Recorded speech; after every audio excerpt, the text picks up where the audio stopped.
and I'm looking forward to it. So hopefully we will have some exciting action for you all. I think we're ready to go ahead and jump into things here between both of these players.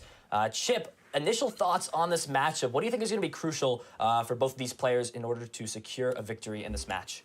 Well, for Kevin, that Deep Forest camo ability on Decidueye is the key to the matchup, right? It's the key to so many of the matchups. That's kind of what your deck is built to do, to capitalize on the meta, the fact that many people are not playing non-V and non-GX Pokemon in their deck. And, you know, if you can just get that lone Decidueye in play and your opponent does not play an answer, you're going to be in a very good spot to try to close the game out. So Teja is going to have some potential answers. Of course, the timely Mawile GX has the ability that allows you to bring a Pokemon from your opponent's hand onto their bench. If you can time that very well with a boss's orders, something like that, that's a way that you can get around the Deep Forest camo of Decidueye. And then, of course, Altered Creation with Arceus Dialga and Palkia GX means you just have to take 3 knockouts. So that's really going to be the game plan for Teja. Get that ADP attack off as quickly as possible, use Altered Creation GX, and just try to find those 3 knockouts before a lone Decidueye gets set up by Kevin. Yeah, so Teja is going to go ahead and start the game off with a Cherish Ball, just taking some time to search through the deck, check what is prized. That's a big part of the Pokemon trading card game, is making sure you know what's prized so you can execute your strategy as best as possible. Is going to grab that Arceus Dialga and Palkia off of the Cherish Ball. Sure, we're going to get that seat benched, and this ADP deck loves to go first, so it can get that Fern 1 attachment and try to set up Alter Creation as quickly as possible. Something you always want to see, though, is a Zacian V as well. You want to get that Intrepid Sword. You want to start, drawing more cards, advancing your hand size. Teja unable to find the Zacian, but at minimum gets that attachment, which is what you want. We do see Kevin right away dropping the Bird Keeper. Going to go ahead and draw a few extra cards there. That Rowlet could attack for free this turn, but it looks like it will just be a pass back over to Teja. Yeah, interesting choice to not go ahead and attack with the Rowlet. I think really wants to let this Fion get knocked out in the active position so that Kevin can utilize that Rosa to grab some of those specific cards out of the deck. We do see a research on Teja's side. He's going to get rid of a few crucial pieces, such as that Metal Saucer, as Energy Spinner will secure the Water Energy, meaning that Teja will be able to get off that Ultra Creation for full effect, as well as getting a Zacian V down. Yeah, and I mean, also for Kevin here, if this Bird Keeper can find a rare candy, you can just pop the Fione back into the deck, right, with that Whirlpool Suction ability and get that lone Decidueye right away. It does not look like that's the case. And there's also a ton of basic Pokemon in Kevin's hand, which could be pretty unfortunate if Teja does decide to go with one of the 2 Mawile GX that they play in their list. Yeah, this will be pretty interesting to see what Kevin decides to do. We may see the second Rowlet hit the board, but on top of that has a few options like Quick Ball to possibly ditch one of those basic Pokemon, so it's one less thing that Mawile can go and grab. I think gonna go ahead and use the Whirlpool Suction to force Teja to switch as active on the bench, but yeah, Eldegoss is just gonna come up. It's a free floater. Kevin's not really putting on a lot of pressure this turn, so this is definitely a smart choice from Teja to go ahead and throw that Eldegoss up. He'll be able to get, most likely, the Ultimate Ray off and start really just trying to take prizes as quickly as possible before Decidueye gets set up. And we see Kevin doing exactly what you said. Quick Ball gets rid of that Tapu Fini, a tech for that Blacephalon matchup, of course, the Tempo Zard deck, as many people call it. And just going to look through the deck here. We might not even see Kevin grab any Pokemon, to be honest. You just don't really want to bench too much stuff, you know. Teja's deck just needs to take 3 knockouts at this point. So if you just keep these Pokemon out of play, a Gourmandize from Snorlax could be okay, but it does look like Kevin is just going to opt for getting nothing and, doesn't use the attack there on Rowlet. I believe could have used it for free, did utilize Bird Keeper for the supporter for turn. Yeah, I think in this matchup, it's not as relevant, I guess, in other matchups. Once you establish the lock, pretty much it's on your opponent to find ways to knock out. You really don't have to deal damage necessarily to do this, but we will see the Ultimate Ray take the knockout onto this Rowlet. 3 energy is going to be accelerated onto that Zacian V, and looks like Teja will take the first 2 prizes, but this is not going to be very good, especially with that Rosa in hand, is going to guarantee the rare candy for this Decidueye. Yeah, exactly what Kevin was waiting for, right? Holding this Rosa in hand, has the pieces to go find the rare candy, grab the Decidueye, can get the energy to continue the attack as well. But I mean, one thing that is unfortunate, lots of Pokemon in the hand. We actually see the basic fighting as well with the martial arts dojo could even do boosted damage here thanks to the fact that you are now down on prize cards. Yeah, and that could actually be where the Birdkeeper damage could come in relevant. Could set up a two-shot onto this ADP if there was any damage on it from that Birdkeeper Wind Shard on the Rowlet. Now it's going to be three-shotting it. Again, prizes are not the most important thing to the Decidueye deck. It really just wants to get rid of all the options for the opponent. But it can still be relevant, especially when you put your opponent on a clock and start taking prizes. You can win that way too. It doesn't have to just be from deck out. Sometimes you can just win by taking prizes like most decks do in the standard format. And this tournament is open deck list, right? So Kevin does have full access and is fully aware of Teja's answers to the Decidueye, right? Sometimes you'll see people play things like the Aegislash-V, maybe you'll see a Duraludon slip in, maybe an Oranguru into decks, but Teja's not playing any of those pieces. Just the 2 Mawile is really going to be the only answer at this point. And we do see research get played, so it's going to look through the deck for more cards, most likely something like that Mawile GX. This would be very big for Teja to get 3 basic Pokemon, and Kevin's hand besides that is not very powerful, but we're actually just going to see the Intrepid Sword on the Zacian, and this will put more cards in Teja's hand, trying to set up but another basic Pokemon off the top deck. It's just one more thing Mawile can grab. Yeah, and it's also kind of interesting, though, because as Teja, you have to identify the optimal time, the right time to throw down the Mawile, and it's usually going to be when your opponent has a pretty sizable hand, and Kevin only has 5 cards. Teja probably does not anticipate that 4 of the 5 cards in hand are basic Pokemon, so it's kind of risky because the Mawile is your only answer. So if you don't have a Boss's Orders in combination with the Mawile, you can't really just drop it on its own because then you run the risk of, multiple scoop-up nets. If you, say you only hit 1 or 2 Pokemon and then your opponent's able to find 1 or 2 scoop-up nets, right? It's just not going to quite work out. And we actually see Kevin opting to pass here, doesn't want to take the prizes, and I believe that's because wants the additional damage through the rest of the game still with the martial arts dojo. Yeah, it looks like deciding whether or not to play the research. I definitely think this could be a good move, especially with so many basics in hand. I think if you are going to do that, we'll probably see the Zigzagoon hit the board. Makes sense. You have the Scoop Net in hand, so you won't have to leave that in play. You can get an extra 10 damage on the board. There's no reason not to. So we are going to go ahead and see the research get played. Kevin's going to draw to 7 cards. Really does not want to see any basic Pokemon. And this could be an optimal time to take a knockout if Kevin chooses to. He's got multiple Pokemon communications to constantly throw Pokemon back into the deck. And I mean, at this rate, you are up 12 cards in your deck compared to Teja, and Teja also has a lot of cards in hand, however, but it looks like Kevin is going to go on the offensive, take a knockout, and that's what you do not want to see is a basic Pokemon, but only finds 1, so at worst, there will need to be another Mawile that comes down in order to find another Pokemon, if that even is the case, in order for ADP to secure the game. And there it is right away. Mawile's captivating wink finds that Jirachi, brings it down into play, and the Boss's Orders in combination going to be able to take this KO. And, I mean, we see, like you said, the multiple Pokemon communications, so you've got multiple ways to put Pokemon back in. So, I mean, really the only way at this point that Kevin is going to have a basic Pokemon in his hand is if, he takes it off the prizes, kind of what we saw with this Jirachi, right? Yeah, this could start to be the situation where Kevin wants to pass more, doesn't want to leave it up to chance, something he cannot control, right? You can control your top decks if you draw into a Pokemon with Pokemon communications, but your turn ends after taking prize cards, so you cannot use those to throw Pokemon back into the deck, and this will be interesting to see what Kevin decides to do.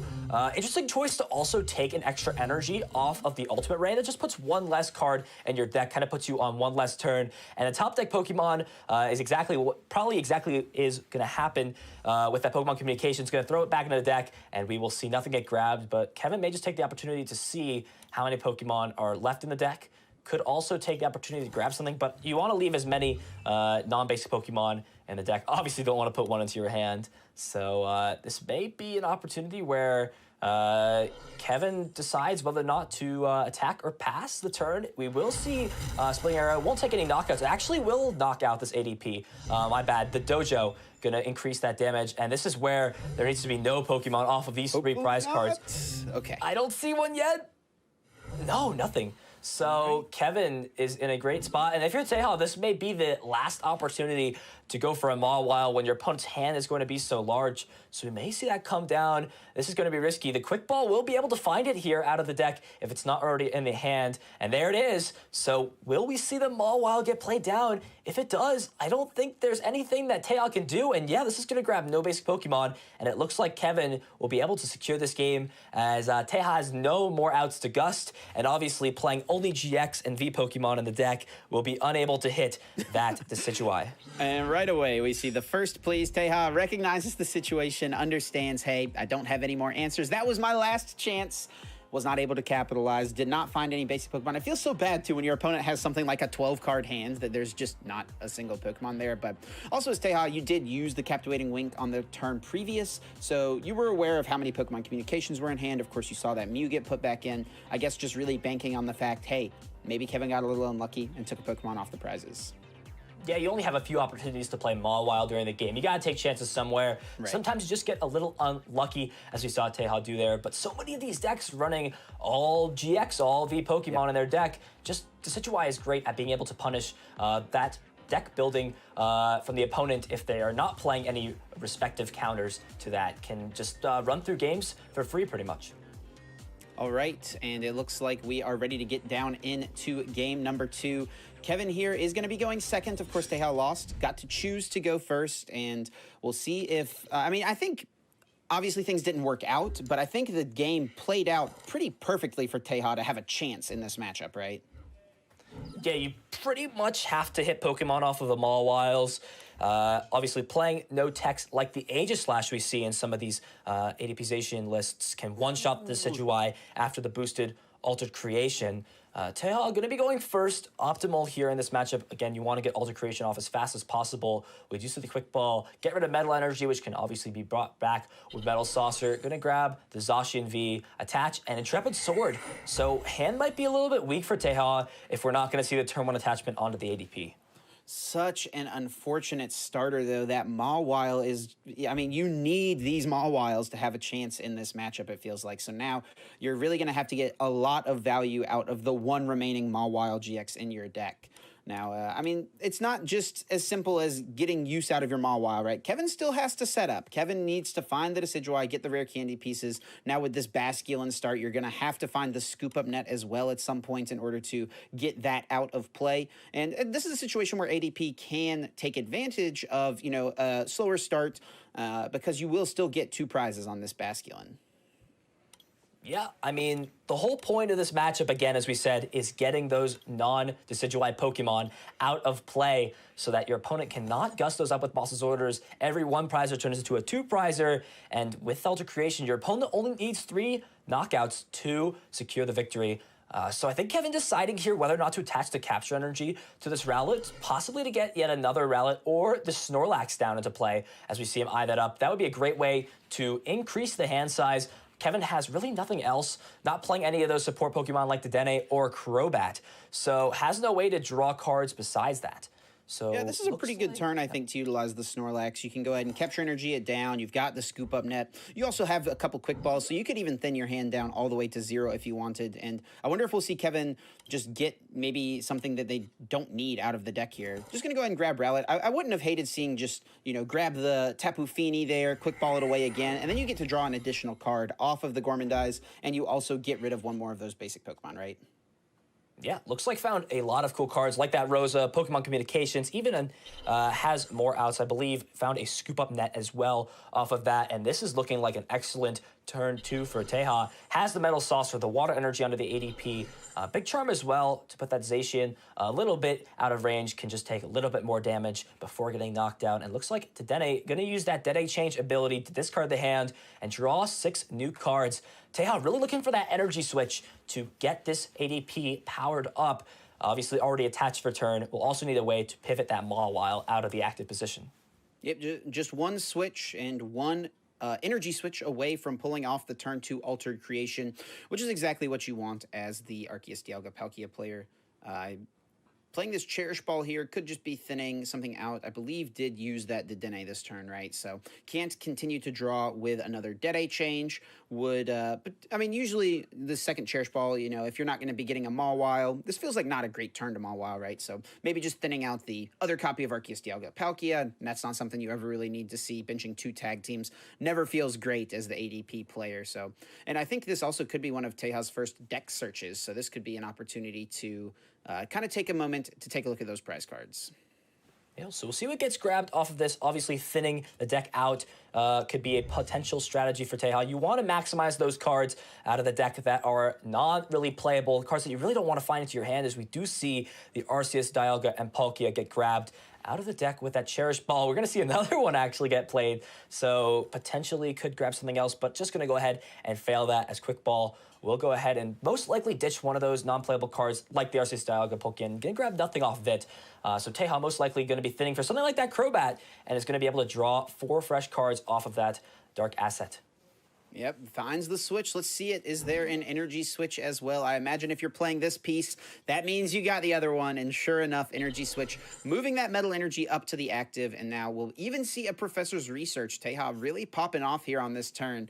I mean, it feels really good to have a turn like this, but it also at the same time is like, man, can I have turns like this when I'm playing against matchups that aren't terrible for me, you know? But Teja definitely setting up pretty well and has that Alter Creation live and active. Yeah, action is back on Kevin. Looks like playing the Quick Ball to get rid of the Jirachi. Obviously, again, want to get rid of as many basic Pokemon out of the deck. And we could see, actually, the Gormandize here could thin out an extra card with that Martial Arts Dojo. Again, it's not very necessary this matchup. Or we're going to see the early Scoop Up Net onto the Snorlax. Does not want to allow Teja to take any free prizes, as Pokemon Communications will just throw it back into the deck. Has the Rosa in hand. There's nothing really else you could ask for here if you're Kevin. You pretty much have your game plan set. My opponent's going to take a knockout on one of these Rowlets. I'm going to play Rosa, get my Decidueye out, and then hope that the other Mawile in my opponent's deck does not grab a bunch of basic Pokemon out of my hand. Yeah, really smart as well from Kevin. Most people would see that Bird Keeper glowing in their hand and be like, ooh, I get to draw some cards. But in this instance, it's actually better not to draw cards. Kevin understands the matchup, knows that one of the only ways he can lose is if Teja gets a lucky Mawile, throws down a couple of basic Pokemon, and so Bird Keeper gives you an opportunity to potentially draw into some of those unfavorable Pokemon that you wouldn't want to have in play. You've got the Rosa, so as long as Teja does take this knockout, which of course they should be doing, you're going to get the pieces Decidueye, Rare Candy, and the basic Grass Energy. And just some things on the board to note here. Ultimate Ray will go ahead and accelerate some more energies onto Zacian V. Teja only has 1 bench space left, so that last bench space is going to have to be for Mawile. If he does bench any more Pokemon, there will be no way Mawile comes down as long as Kevin just goes ahead and passes the turn. As Rosa gets played, we'll be able to grab necessary pieces. Perfect at getting Decidueye out, finds the Rare Candy, the Evolution Pokemon, and the energy can even start attacking with Splitting Arrow as soon as this turn. Yep, very ideal for Kevin. This game plan has played out pretty perfectly. Gonna just go ahead and start targeting down the 2 things on the bench that have the least amount of HP. I mean, Kevin's deck is not very aggressive. You do play some copy of Boss's Orders, right? But you're not looking to, you usually, you'll play it later in the game, maybe to take that last prize. But targeting down the 2 things with the lowest amount of HP makes the game speed up a little bit more for you. Yeah, an interesting choice to attach the air balloon. It's going to manually retreat into this Dedenne. Appears that Teja wants to feed Kevin these prizes so that that hand size can get built up as much as possible. This is a position where I feel like Teja is on the back foot a little bit, but still has potential to continue to build up Pokemon with cards like Metal Saucer. Going to accelerate some energy onto the Mawile, make that too. We'll go ahead and just put more energy into play. Not very necessary in this matchup, but just kind of wants to get those cards, I guess, out of hand. We may see this combined with something like a Research, which we do. Just wants to go ahead and play those cards down to the play. The Big Charms, I feel like, especially. Interesting choice to go ahead and attach the Rusted Sword to the Dedenne. I feel it could possibly just be better having no tool attached to it. And the potential that you need to emergency switch it out of the active.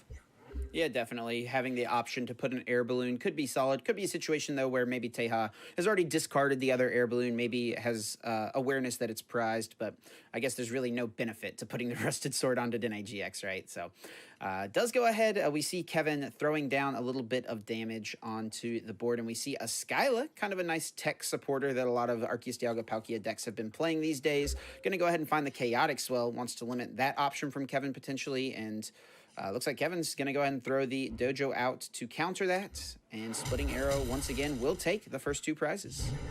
Yeah, it's going to go ahead and take prizes here as we're looking over at Teja's board. Has 10 cards left in deck, which is definitely not what you want to see, as the clock will go down ever so slightly as soon as your turn starts, right? One of the ways to win in the Pokemon trading card game is by deck out. So if you have no cards to draw at the start of your turn, you lose. So Kevin is going to still be aggressive in this case. Understands that, hey, putting on aggression is a great way here. And we actually see 2 Pokemon in the hand. This could...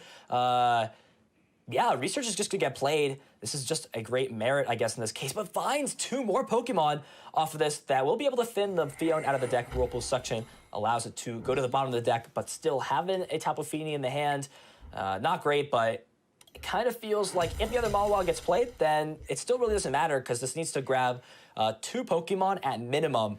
And then on top of that, Kevin needs to not find one of those scoop-up nets in deck to take that Pokemon out of play. Yeah, absolutely. And we see Teja just playing kind of the defensive switch, not playing things like the, using things like Intrepid Sword anymore. And Kevin going to go ahead and top deck the Pokemon Communication. Certainly ideal there. Puts the Pokemon back into the deck. And it's just a few more turns of attacking away from Splitting Arrow, eventually taking all of these prize cards. Yeah, Teja not doing very much, just passing the turn. Another unfortunate top deck being a Pokemon, but again, needs to find 2 or more off the second Mawile. This actually could be a little scary for Kevin, because if you take 2 Pokemon off your prizes and your opponent plays down that second Mawile, I mean, you can get 1 scoop up net with Rosa, right? But you won't be able to get multiple. So let's see how many Pokemon Kevin takes off the prizes here. This could be spell disaster potentially for Kevin. There's a Decidueye, so should be okay at this point. And there's the rare candy. No basic Pokemon from the prizes. Perfect for Kevin. Yeah, it seems like Teja is running out of options, especially as that Mawile only grabs the Snorlax. Yep. Teja will have no option to take these final 2 prize cards. Acknowledging that, gonna go ahead and give it GG's here. Great game from both of these players. Decidueye, again, showing the power of Decidueye against these